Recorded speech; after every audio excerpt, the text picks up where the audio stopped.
Ladies and gentlemen, welcome to the Maverick Mindset Radio Show. I am Adam Williams. And I'm Ashley Muckenhop. And this is the radio show for the dreamers and doers. It's for those who are willing to step into the arena. Some call us the crazy ones, the misfits, the rebels, the troublemakers. We don't accept the status quo. We leave the world better than we find it. We approach each day with an enthusiasm unknown to mankind. We maintain irrational optimism about the future. This is the Maverick Mindset Radio Show, brought to you by me, Adam Williams. Show 47. 3 more from the big 5-0. I listened yesterday to last week's show. Yeah. It was so good. I like that. That's my top. That's I've- one of my top ones. I did it live. I always listen same day because it's like fresh in my mind, and Yeah. it's like watching game film. And then I watched or listened again yesterday, and I'm like, man, that might have been our best show, Yeah. even though it was a little, I don't know, slightly different focus than some of the other ones. So I'm excited about today's show too. Yeah, I like this one. It's I don't think a lot of people address it or realize it. Totally. So I think it'll be a good one too. This is keep getting better as yeah. we go. We'll get into the topic, but the reality is there's a fear here. Yes. That if you can get over it, it will completely change your life and business. But Yep. it's really tough to get over. Do you know what I keep realizing? That a lot of the thing, like the episodes that we have, there's always this underlying thing that stops people from doing, and it's always fear. Yeah. It's always, it feels like it always comes down to that.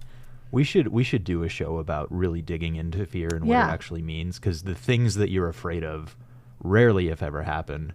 And if you really thought about it, like they're actually not that bad, Yeah. right? But we don't. We see the glowing eyeballs in the distance in the dark forest and go, well, I'm not doing Yeah. that. It's Meanwhile, too scary. it could be a puppy, right? All right.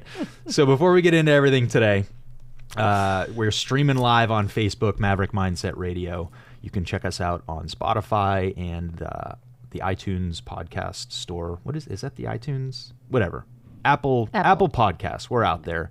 Of course, on YouTube and MaverickMindsetRadio.com, where you can pick up some great merch using the code Maverick10 for 10% off. Yep. So what's our topic today? I skipped over that. Yeah. Topic today is some straight talk about the importance of feedback. Feedback. Yes. Yeah. So that makes it sound easy and Yeah. and not scary, but in fact it is scary, is. and we're going to get into that. Yeah. So, all right, what's our quote of the day? Okay. Quote of the day is, the best businesses don't just survive criticism, they use it as fuel for innovation and growth. And I like this quote because I think, like we were just talking about with fear, I think a lot of people get their emotions in the way of feedback and they take it personally.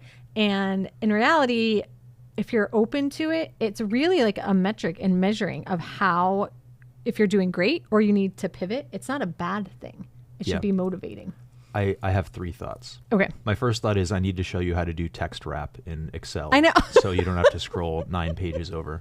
My second thought was I could do that thing they did in Anchorman where I could like type in our spreadsheet our run of show and you would just keep reading. I would- So I'm gonna Please plan don't do that I'm gonna to plan- me. But the third thing is, and we're gonna talk about this less today. We're gonna talk about the importance of feedback and actually welcoming it and soliciting Yes. it.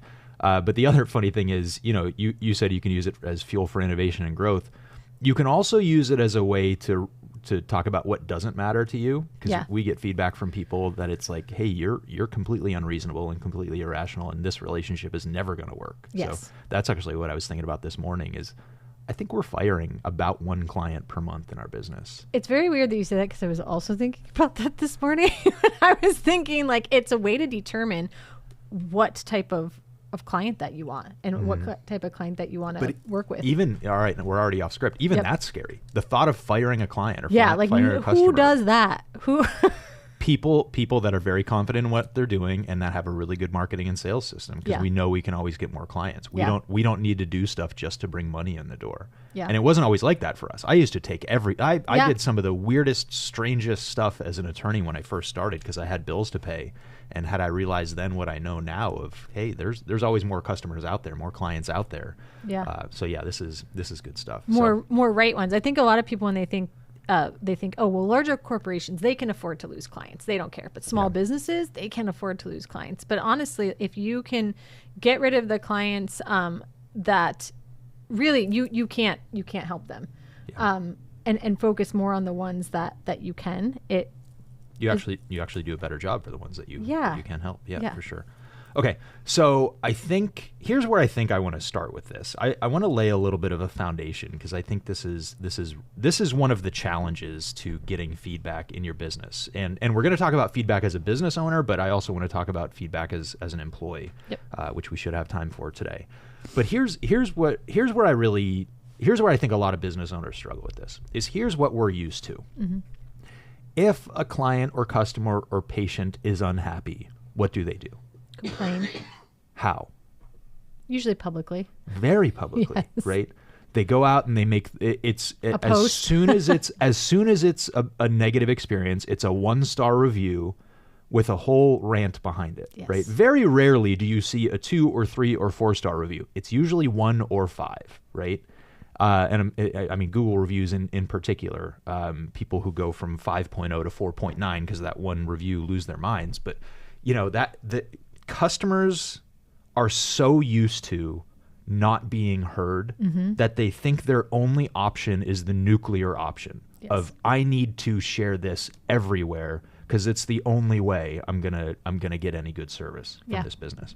And there's some element of truth to that because a lot of businesses are not built for good customer service or a good customer experience. They're built for volume, and so we're gonna have some unhappy clients. Or customers or patients, but I think the most successful businesses are the ones that get that good feedback and have a dialogue, so that people don't need to go to that extreme. Yeah. They're so used to being ignored and having their complaints not addressed that it's like I have to go to from 0 to 100 just to be heard on this. Yeah. And it's really interesting. I no airline is immune from this, but I've got friends that write these big long Facebook posts about what a horrible experience they had, and then they tag the airline. And it's like, listen, especially with airlines, there's always going to be some bad experience somewhere, right? But there should be a venue to address those things, and instead we have to take it out into the public square. And it's kind of a shame because I actually think that has a way bigger impact on small businesses than big businesses, right? Oh yeah. If you go and complain about an airline, United, Delta, Breeze, you name it. Unless your airplane flipped over, and then you have a legitimate reason to complain. But if you go and complain about those businesses, whatever, right? Somebody's going to leave Delta and become more loyal to American, or they're going to go from American to be more loyal to Delta or United or whatever. It blows my mind how quick people are to just completely abandon a business and give up. And that really affects small businesses. We welcome the feedback, right? Come and tell us if you're not having a great experience, because it gives us a reason to improve. And instead what people do is they say, well, I'm never shopping there again. And I actually think that happens more with small businesses, not because they're worse, but just because this is really weird. It's actually because their brand isn't as strong, right? Yeah. So I can have I feel like every time I go to Tim Hortons, they screw up my order. But I still go back to Tim Hortons, right? Because I know that they've got, some procedures and processes in place, and I know that it's relatively consistent with what they do.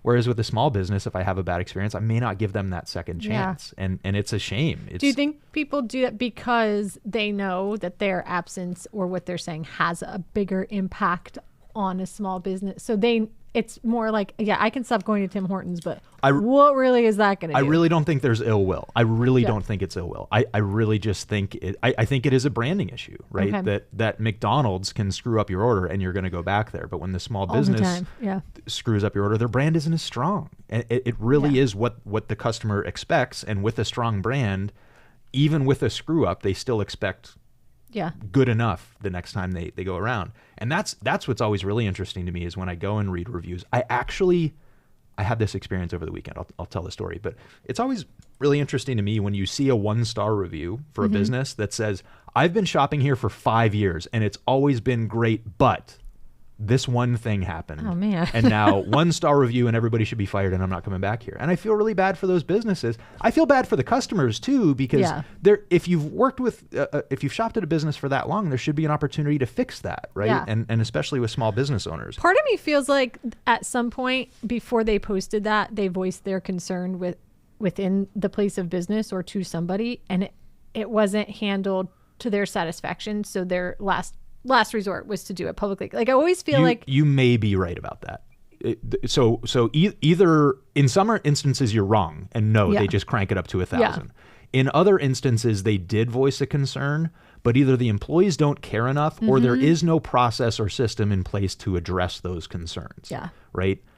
And this is I was looking for some supplements over the weekend. I wanted to stop and buy some, and I looked up a store that's a big national chain, and I was reading the reviews, and I read about every single review is about how little the employees actually care about the customers, and it's a shame. They're deterring customers. They're reducing their sales. It's really affecting this business. So I found another shop that had better reviews, and I went in, and the people were actually really nice to me, and that it's a shame. I'm amazed at how many retail stores I walk into where the employees just don't care. No. It doesn't make any difference to them whether the company actually sells anything or not.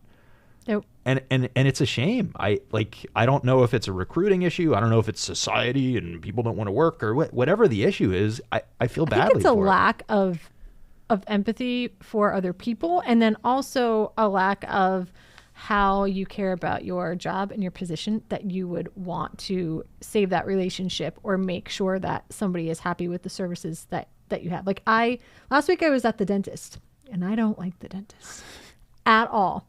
But in the waiting room, you hear all of a sudden this lady That's really interesting because you do have great teeth. I know. Well, my mom, she'll message, but my mom used to be a dental hygienist, so she always put in our head when we were younger, you get one set of teeth, don't mess them up. So I'm very, So, but anyways, all of a sudden you hear this lady, not just angry, but screaming at the front desk over a situation that happened, and they're refunding her. They're no longer going to be working with her, and she's losing her mind. And I'm sitting there, I have a lot of empathy for people, but I'm sitting there, and running through my head instantly is a million ways to fix that and to calm that lady down and to help her so that she is not leaving so upset. And she says it. She goes, I am blasting you all over social media. This will be everywhere. Nobody, you're going to lose a ton of business. And it was like, just watching the employees, they're just standing watching her. Nobody is. And I'm like, man, this could be rescued. So again, they either don't care, which I think is extremely common, or they aren't empowered to actually help, or they don't know. They may not know how to help. Yeah. And they often hide behind, well, sorry, we can't do that, which I think is the worst thing to say to somebody that's upset is, we can't do that. We can't help you. And it's like, okay, what if you approached it with, will you allow me to help you? Yeah. That's immediately going to diffuse the situation, and the person's going to calm down a little bit. You give them their day in court. You let them complain, and you say, I get it. That sucks, but can I help you fix it? And you ask for permission. Yes. And rarely is somebody going to say, no, I'm not going to let you help me fix it. Right. But at least you're engaged in that dialogue then. And I think it is a lack of training, but also a lack of caring. Do you think it also, when you approach somebody in that way, they're already seeing themselves as being you're the one with the power, right? Because it's your business or your whatever. They can't they already feel like they don't have any power to change a situation. But when you kind of reverse that and give them some back of saying, can you allow me to help you, or allow them that space to have their complaint, that they feel like they have a little bit more like equal to you in the fact that we can solve this together. Well, that's it. They want to be heard. Yeah. They want to feel like they're being heard and feel like their issues being addressed. And that's why they need to crank it up so much, is because they're not being heard and the issues aren't being addressed. So I think that, but this is what we're going to talk about today. It's really hard to hear that, especially if you're the business owner, because so many people wrongfully view their business as their baby, and they take it very personal when something doesn't. You hear someone say that. Yeah, that drives me crazy. Yes. And that's a story for another show. But it is something that we've poured our heart and soul into. We've shed the blood and sweat and tears over this thing. So to hear that somebody isn't having a great experience is really challenging for us. But I think if you can flip that lens and view it as an opportunity to get better, or as an opportunity to learn what kind of clients and customers you may or may not want to work with, it's a lot easier to hear this. But this is a perfect example of, you go on vacation and when you get back, you wait a couple of days before you step on the scale, right? Because it's not going to be good news, and I'd rather avoid it than face it head on. Because we want things to be easy and we want things to be painless, but the reality is success is not easy and success is not painless. It's hard and it's full of pain and suffering, but it's worth it if you do it the right way. And I think most people would just avoid that pain rather than actually deal with it. So I think that's one of the issues with feedback is that we take it very personally. Yeah. We let our emotions get in the way. So one of the things that we do that I think more businesses should do is we solicit feedback from our customers, Yes. right? And I actually I need to pull something up here that I didn't pull up before the show. But so one of the things that we do is gas calls, right? Where we just call and check in on Yep. customers, right? And we were joking about this yesterday because you didn't hit your number last week after a 6-week stretch. But the reality is for the last 6 weeks, you've averaged calling, it was 7 or 8 customers. Every single week you call 7 or 8 customers and just check in and see how they're doing. Right. And one of the calls from last week, we found out these people absolutely love us. Yes.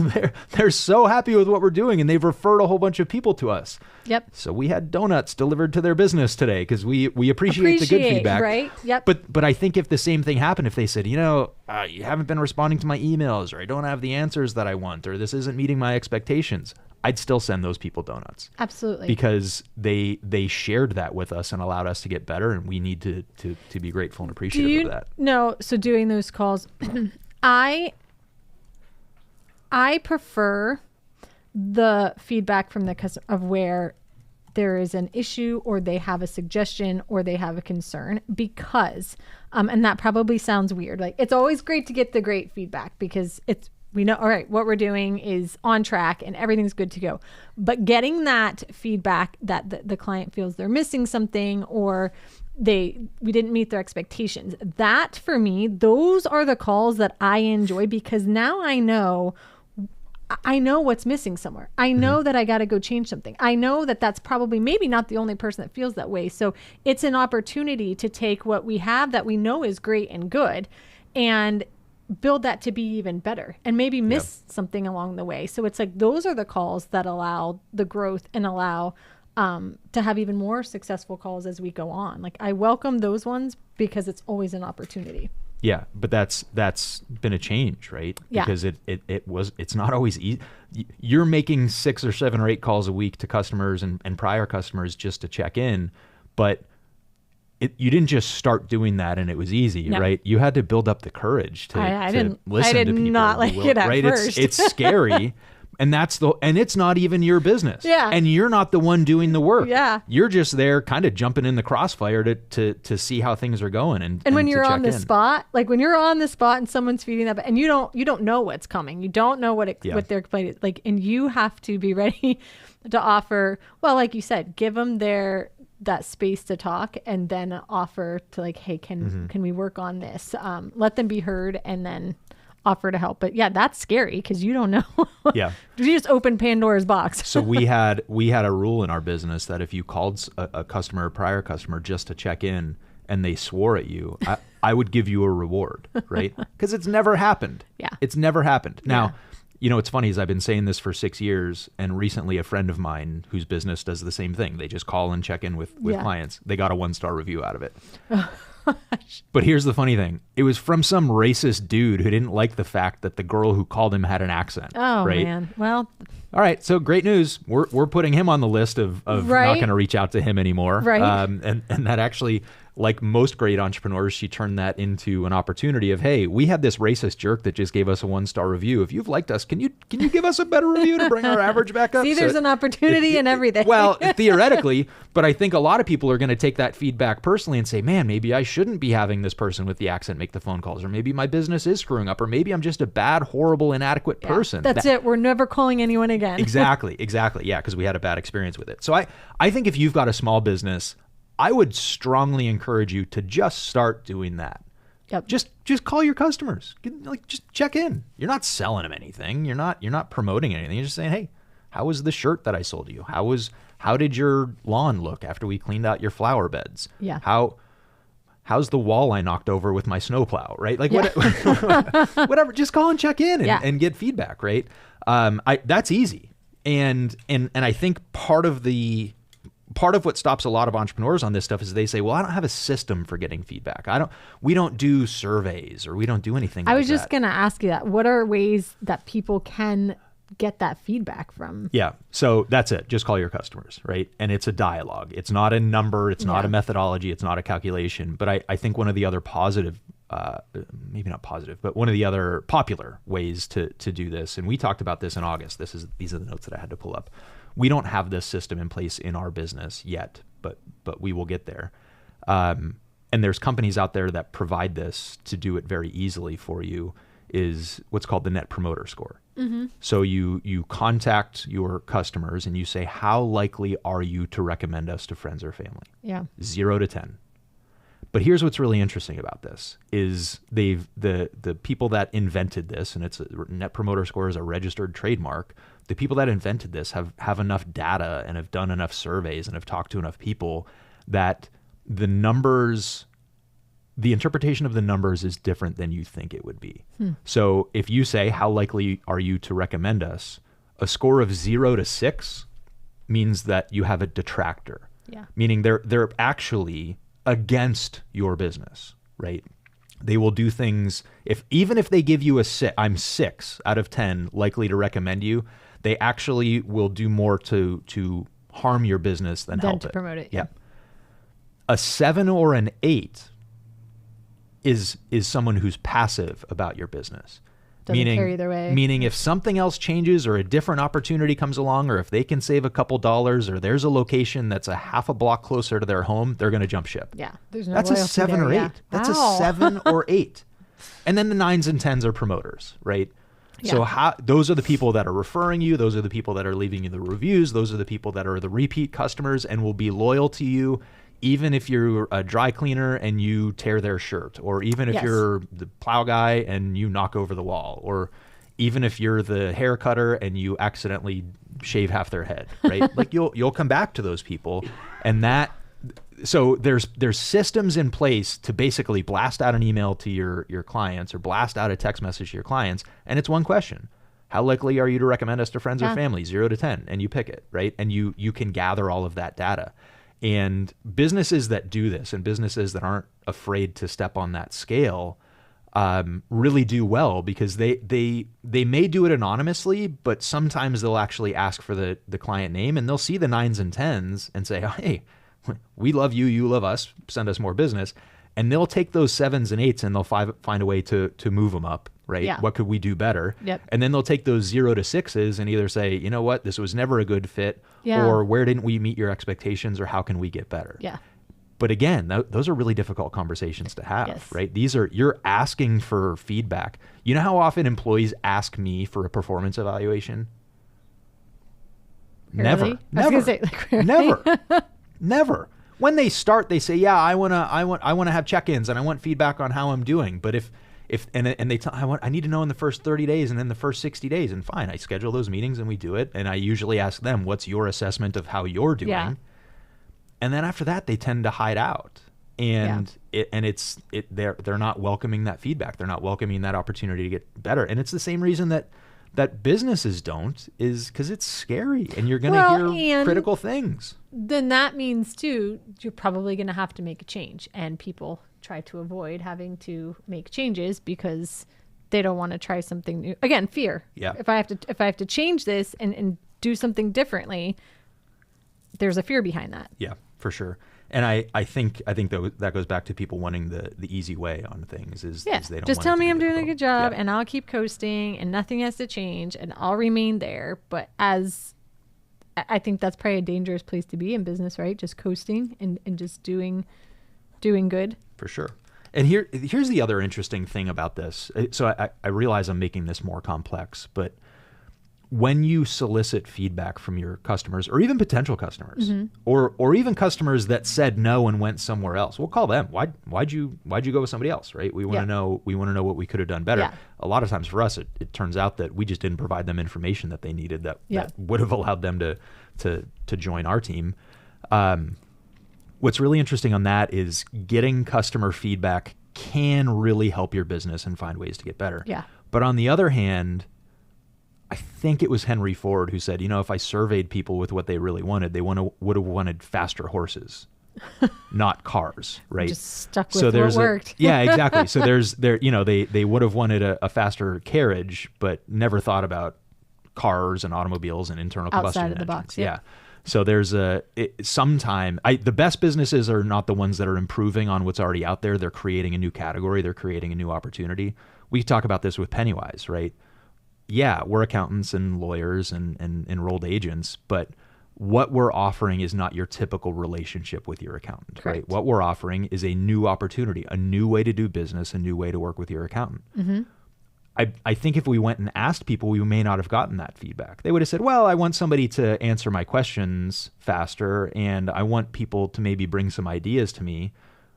But we've created a whole new system, right? It's monthly meetings. It's a tax plan that's 40, 50, 60, 80 pages. It's adapting that plan throughout the year. Plus it's filing your returns. Plus it's answering your questions. Right. Plus it's bringing you into a community of really successful entrepreneurs. Yeah. That's not something that people asked for from their accountants, but Right. it's something that we've offered to them that's created it's a new opportunity versus an improvement on what's already out there. So I think that's a good example. Like, we can survey people and we can get their feedback, and we value that feedback, but there's also more that we can do on our own if we spend the time to go and think about it. So you and I prepared a little bit for this, and we came up with some reasons why we don't think people ask for feedback, or why asking for feedback is hard. And this is why in our business we create systems to solicit that feedback. Yeah. Right? So for us, it's not about customer service, but let me explain what that means. Customer service is very reactive. Mm-hmm. When the complaint comes in, what do we do about it? Yeah. Right? Versus a customer experience or a client experience or a patient experience, where we very proactively try and create Yeah. a circumstance or a situation or a relationship that you like. And as part of that, we solicit your feedback, and we request your input, and we look for ways to get better. Yep. Right?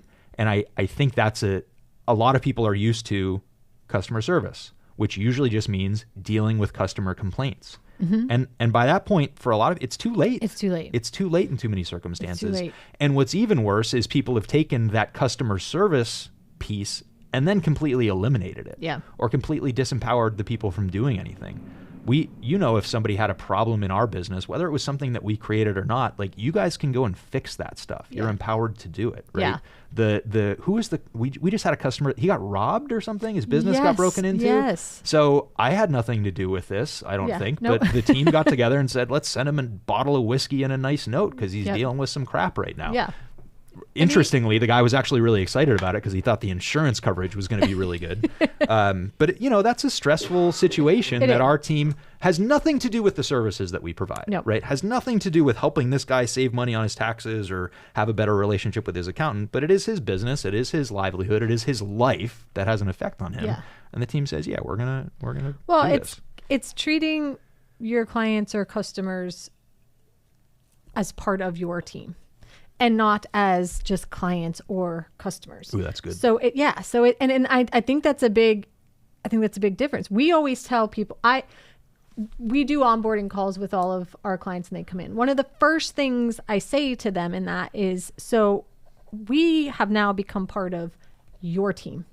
Yeah. So now we are working and doing this together.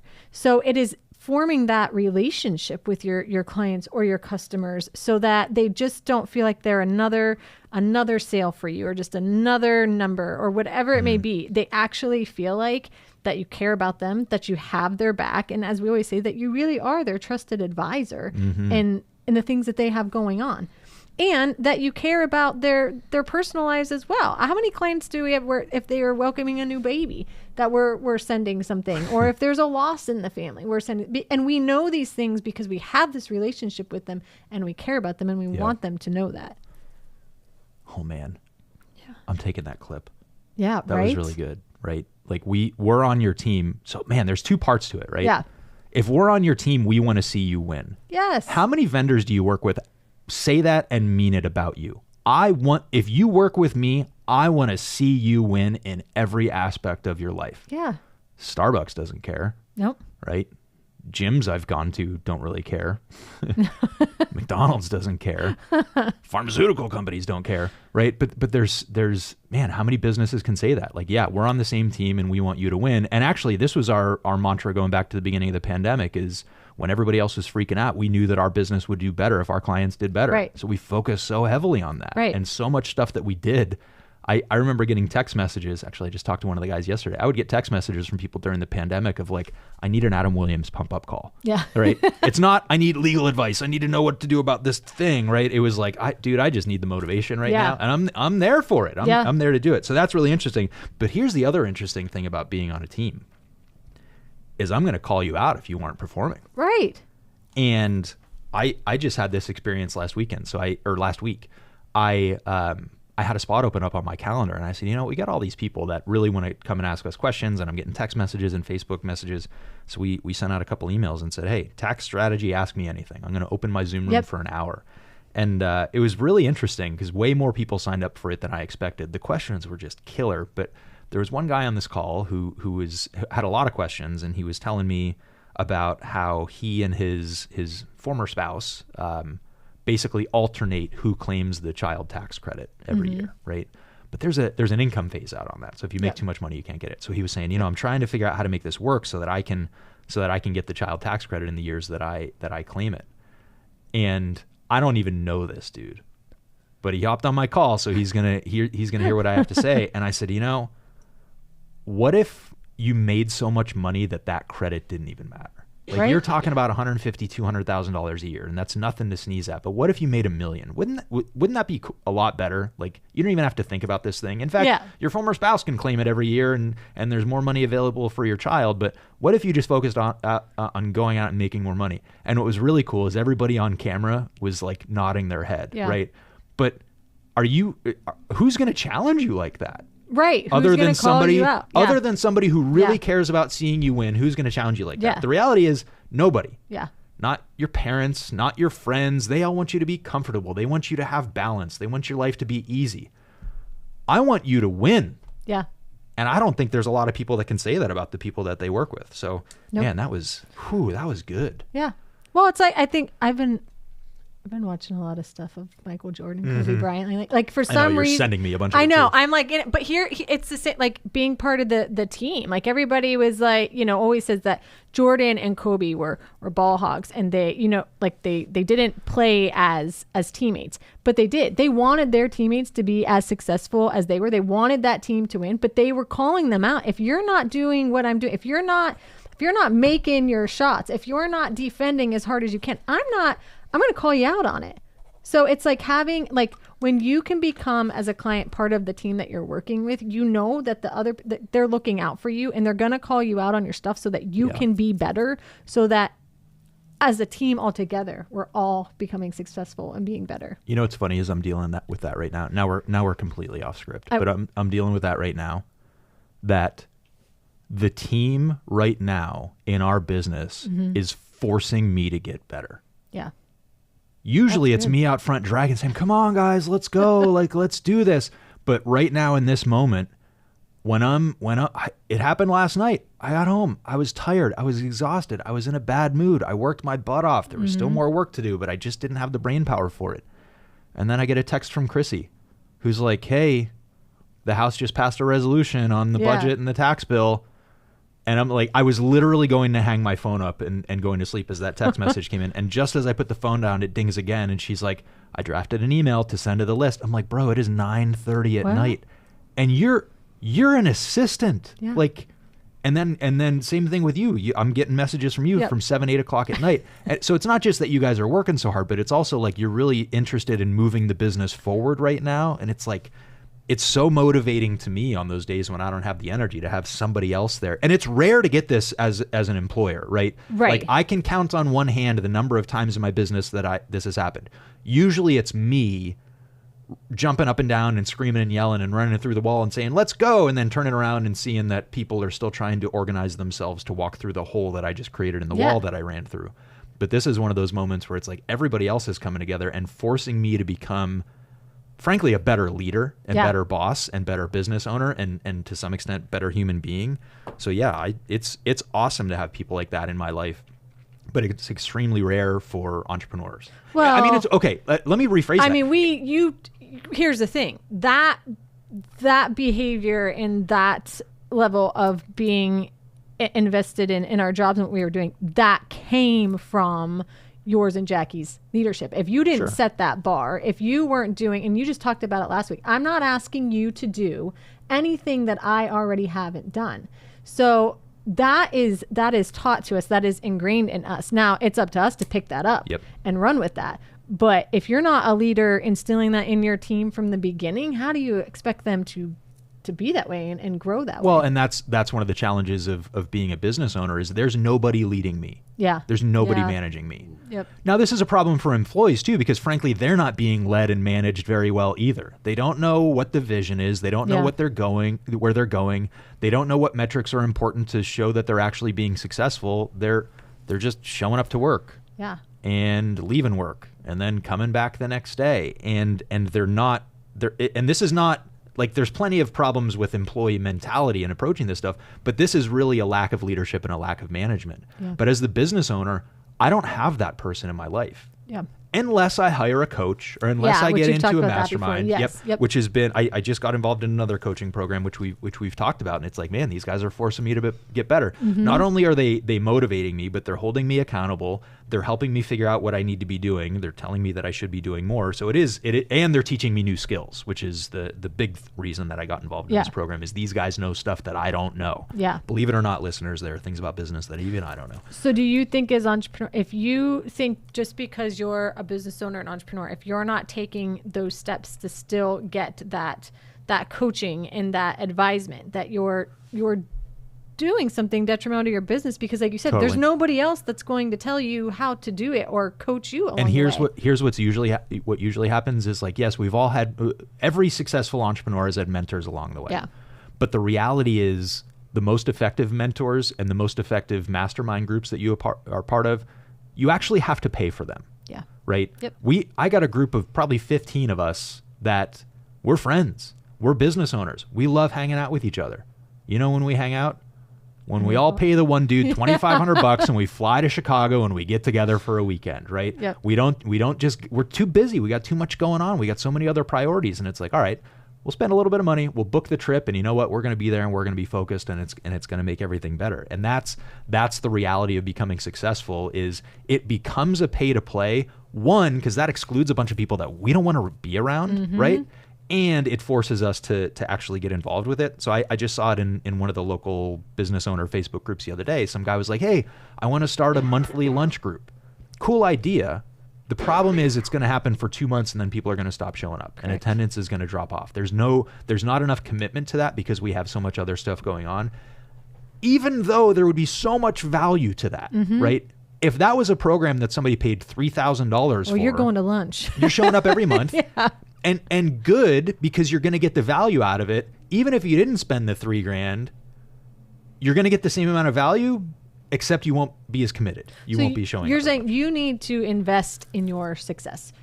You have to be willing to. You have to have skin in the game. None of us are that disciplined. Yeah. And frankly, especially in a mastermind type setting where it's a group of business owners that get together, you want the other people to be invested too, right? Yeah. The value is having everybody focus on your issue. So, I mean, we do this with actually we do flip this around a little bit. We have, and Martin's probably listening. We have our League of Gentlemen dinner. Every couple months we get a group of guys together.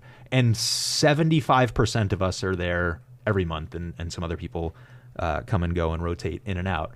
But the reality is it's a really nice dinner where somebody else pays for the meal and I pay for the wine and like that. Yeah. All right. So that gets attendance there too. Yeah, and but that's not a business mastermind, although we talk about a lot of business stuff. We're really there just as friends and solving the world's problems. But that's like an exception to the rule. More likely than not, it's a relationship that you actually have to pay for. Yeah. And in fact, the mentors that you want to work with want to be paid not for the money, but just to show that you're actually committed enough to make this work, right?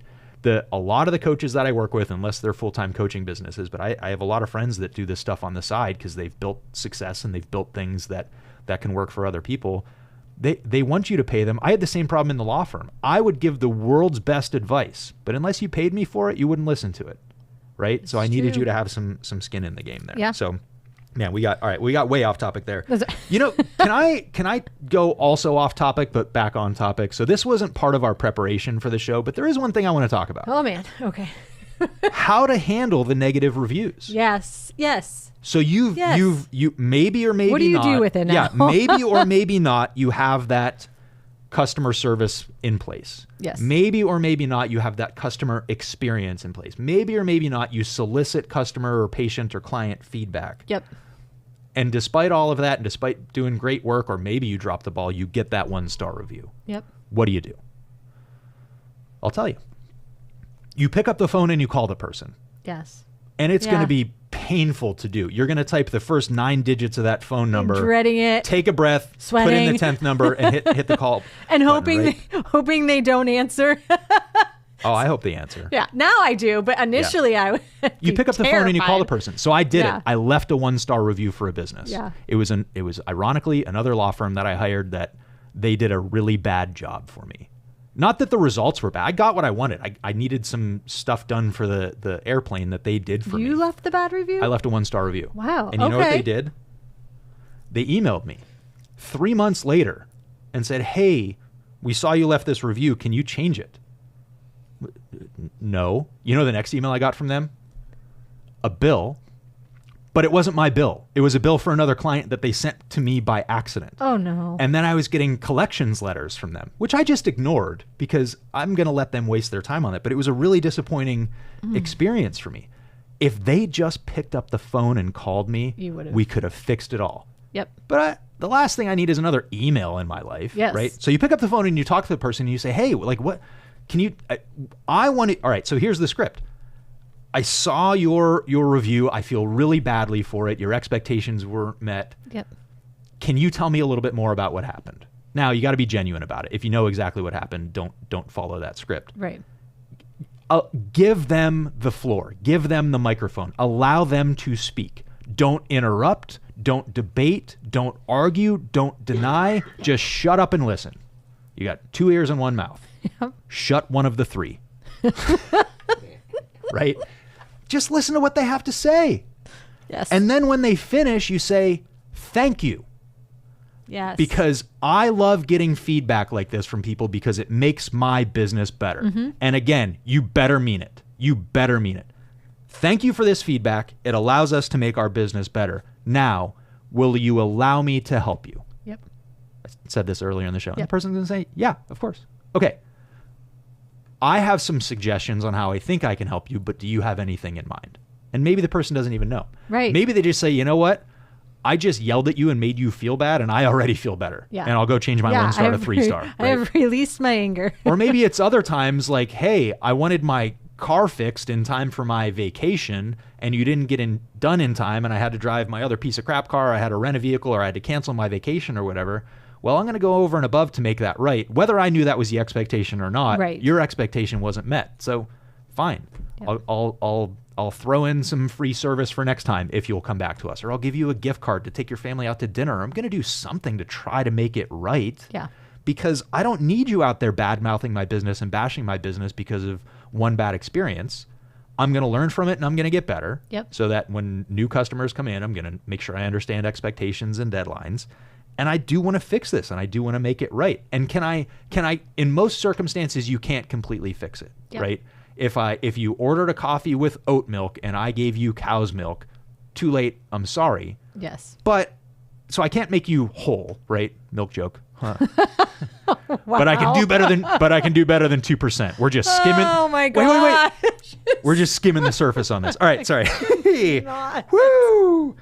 Oh, that went on. So I way can't too I can't undo what's been done, but I can make it better than it is right Yes. now, right? Yes. And I think that's the whole point is let me fix this. Let me use it as an opportunity to make my business better. And we're also afraid to do that. So Yeah. you Yep. get the 1-star review. First thing you do is you pick up the phone and you talk to the person. Mm-hmm. And in fact, you leave them the voicemail, but maybe you follow up with an email and text and say, "I just wanted to chat with you.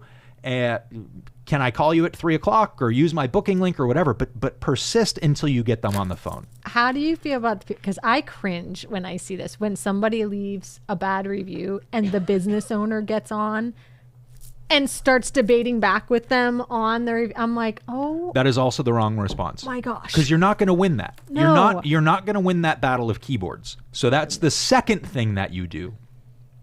And you do this after you've talked to the person, or they say, I never want to hear the sound of your voice again. Yeah. Right? Because that could happen. You could call them and they still. It's never don't. happened to me. Yeah. It's never happened to me. And in the food truck, in the law firm, in Pennywise, it's never happened to me where someone says, I refuse to talk to you. Right. I mean, I think you probably would have to mess up really bad for. Well, because I'll show up at your house Yeah. with a fruit basket Yeah. and say, please. We will send you something. Please. Yeah. No, I'm not going to send it. I'm going to deliver it. That's not a threat. That's a promise. We'll find where you live. So the second thing that you do is you reply to the review. Yeah. But here's the thing. You don't reply to that person. Your Okay. reply is designed to be addressed to the person who's reading that review. Oh.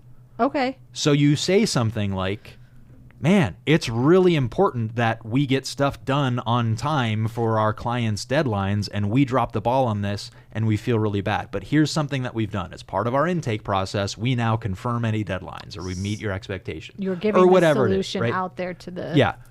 Or you got cow's milk in your coffee instead of oat milk. Well, you know what we've decided to do is we now, on the cup when we make the coffee, write the exact type of milk that's supposed to be in there, so that when we hand you the cup, it says what type of milk is in there, right? Right. We've gotten better because of your feedback. And the next customer that reads that goes, wow, that customer was upset, but the business actually did something about Yeah, it, and they actually cared. They took right? their. Yep. Versus if they said, hey, yeah, we gave you cow's milk instead of oat milk, but you were mumbling and we misheard you and it's your fault. And Yeah, we the even, blame. yeah. And any customer is going to read that and go, well, these people are jerks. Yes. And that's usually what happens. That's usually what I see is that type of response. But there's a. That's why I get this happened, but you did this. Yeah. Yeah. And is the customer always right? Absolutely not. Yeah. Absolutely not. Particularly when it comes down to the customer versus my team, I will always take the side of my team. Yep. Unless they admit they did something wrong, or the client is, I'm actually, I'm not going to blanket statement the customer is always right. Right. But generally speaking, I'm going to side with my team versus the client, so long as they're following our policies, so long as they're following our system, so long as they're doing things the way that we want them done for the reasons that we want them done that way. And I think that's not true for a lot of businesses. A lot of businesses, there are people out there that just don't get it, or they're wrong, or they lie. I'm not gonna always follow that blindly, and I think that's really important too. Yep. But yeah, so I think that's it. You get the negative review, call the person. Yes. They won't answer because nobody ever answers their phone, so you text them and say, hey, do you have 5 minutes to chat? Or you email them, or you schedule a call, but you keep going until they you actually connect with talk to them. you. Yep. And then you reply to the review, but you don't argue it, you don't debate it. You write it for the next person who's going to go and look at your Google listing and want to know more about your business, right? Yep. This is really tough for lawyers because we have attorney-client say, privilege. yeah. But I'm going to share a story that won't disclose anything. We got a 1-star review in the law firm once, right? And I did not even feel like addressing it. Yeah. It was, somebody complained about a bill, and it was a bill for less than $500. And if you've ever hired a lawyer for anything, a bill for less than $500 is like, oh, this is a pleasant surprise, Yeah. right? So the person bashed us, and I had a great experience for years, but then this thing happened, 1 star, One right? of those. Yep. So I called the person, talked to the person, and she's like, yeah, it was great for years, and then this was a bad experience. And I'm like, all right, well, like, can we get more than 1 star? Because it was great, and this thing was such a minor thing. Nope, left a 1-star review. And then like a year later, the same client called asking for more work. Oh, wow. And that, I refused to do it. Yeah. Yeah. I refused to do it. Could have taken the money. We were more than capable of helping, but that really bothered me. And this was another small business owner that you gave me a chance to fix it. We did what we could. You weren't willing to change the review. And then after you went around and shopped it to everybody else, you realized, man, these guys have what I need. And Yep. I didn't help that person. Yep. That one, I've gotten over that, but that's a good example of you can't help everybody, Right. You can't make everybody happy despite your best efforts. So, okay. How about let's talk about, we only have a few minutes left. Can we talk about getting feedback as an employee? Yeah. Okay. Love to. So I think it's really important to request feedback from your employer, right? Some businesses have systems in place to do the 6-month review or the annual review or whatever. But I'll be honest, it becomes a bit of a formality. Yeah. Right. The first job that I had out of law school, they had reviews in place, and my manager, super nice guy, great at what he did, but that process was really ineffective to me. Right. He gave me some feedback on some things to improve, but it was really minor. Right. Yeah. It wasn't like, here's the stuff that's going to make your career great 5 years from now. It was like, hey, I noticed this thing on this one bill. Don't do that again. Oh yeah, that makes sense. I got it. Right.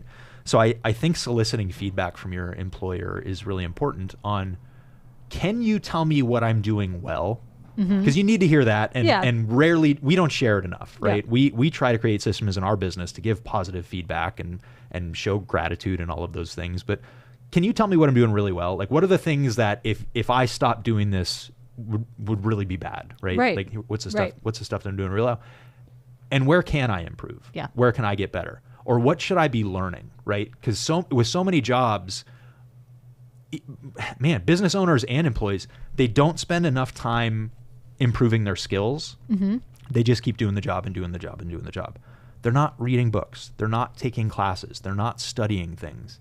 And frankly, the people that are winning are doing that. Yeah. They're taking the classes and they're studying the things. So we have an employee starting next week, and when I interviewed her, she said, well, what do you do in your business? Like, what if I want to go and attend a webinar? And I'm like, you tell me when to go to that webinar and I sign you up for it, right? I love that, because that's exactly what I do in my life, and that's what makes me better at the things that I do, and allows me to improve and allows me to grow.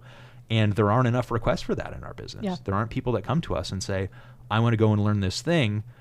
Or even with the abundance of free resources that are out there, people don't spend enough time going out and learning about them. They're doing the job, and not getting better at how they do the job, or not. So, or an example is, and this is perfectly fine, this is perfectly acceptable, but there are people that are in, I guess I'd call it entry-level jobs, but choose your phrase, that the logical career progression in most businesses is that person will eventually be moved into a management role if they're good at the job. Yeah. The problem is, don't move somebody into management just because they're good at the job, because it doesn't mean they're a good manager. Right. Second, they may not want to manage people. That's a completely different dynamic. They may be doers and not managers, and that's fine. So that's part of the benefit of having this conversation, is you say, wow, there's a future for you here and you're going to be a great manager. And the employee says, nope, I don't want that. I don't want that responsibility. I would like more responsibility. But not that. Because that's actually the reality. Your compensation is directly tied to the amount of responsibility that you have. Yes. Ooh, that's good. That is good. So as you grow and you take on more responsibility, your pay will increase, but it may not be the responsibility of wanting to be a manager. On the other hand, if that is your aspiration, I want to lead a team, I want to manage a team, I want to have a greater impact through the people that work for and with me, well, you got to develop management and leadership skills. Yeah. And you're not going to get that on the job. Probably because your boss isn't particularly good at it either, but there's a lot of studying that you can do on it. There's a lot of free resources out there. There's a lot of paid resources out there, but nobody spends the time to go and look at those things. Yeah.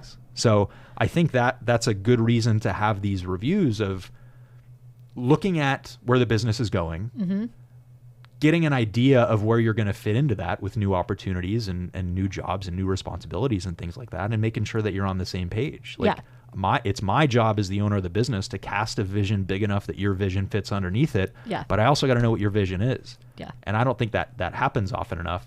But if I know what it is, if I know what you want, and I know what the business is striving for, then I can tell you whether you're on pace or not, and whether you're doing the things to actually get there, or if you're focused on the wrong stuff. Well, and I think you get a better, like you said, you get a better understanding of what their vision is, and it's either they're along and wanting to grow and become more successful, or they're good where they're at. And so that, I think that's dependent on, like, hey, if this person is just going to coast and they don't have any type of growth that they want to do, then there's not much investing in them as an employee. I don't know. I mean, the pizza place that I worked for in high school, that guy was happy managing a pizza place for the rest of his life. Yeah. And that's cool. Yeah. I love employees like that, right? Like, come in and do the thing, and you're really, really good at it. All right. So this was a good show. We got a little off track, but here's the lesson. solicit the feedback, whether you're an employer or a business owner. Don't take it personally. Use it as an opportunity to get better, or use it as an opportunity to get rid of some clients. Yep. Have a great week, everybody. I believe in you.